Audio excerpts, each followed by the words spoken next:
Hey everyone, my name is Missy and I'm really excited to make this solar fan with you today. There's a difference between the younger group and the older group project, so don't miss it. Let's get started. We're gonna take our motor and our fan and attach them into the hole on this side. So I believe that every kid can do this. You might tell them it takes a little bit of force, but we don't want to smush it all the way down. We'll keep some space there. Then we're gonna take our sticky squares and we're gonna attach the bottom of this to the square side of our base here. Make sure that's on tight. And then we'll go ahead and do the same with our solar panel. While they're attaching this with a sticky square, it's a great time to go over the academic vocabulary and kind of talk about where solar energy comes from.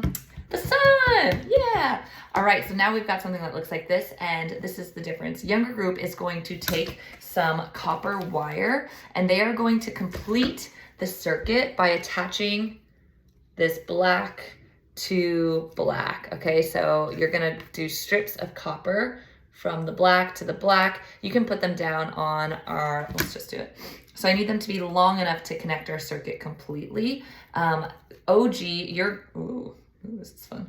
OG, you're going to actually make it a little bit shorter so that way you can make a switch. So let's go ahead and lay these long copper. This is so cool, these stickers.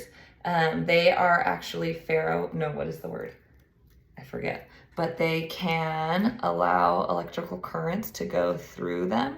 I'm gonna lay it parallel to our base here. And again, long enough so that both of my wires can reach and connect, and that way I can keep the circuit closed. I'm gonna use Scotch tape to connect that, but let's go ahead and do the older group's version now.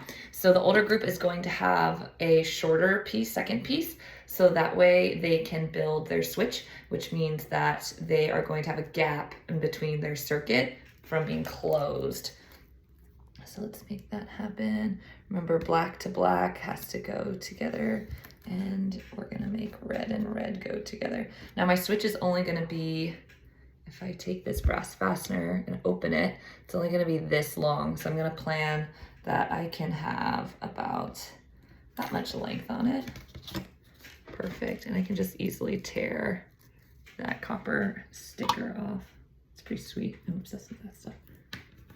I don't know what other use I could possibly have for it. Okay, let's go ahead and secure. I'm gonna use Scotch tape for this. You could use electrical tape, maybe I'll do that instead. Electrical tape for connecting our red wire to the copper sticker. I don't really know what else to call it. There we go. I don't need too much, but enough that, whoa, I can adhere both sides.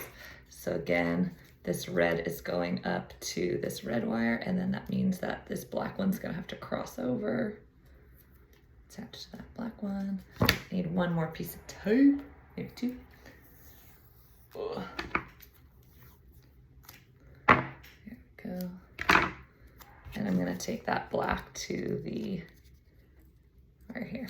This is important that it touches, right? So that the electrons can jump from the, from the motor to the solar panel.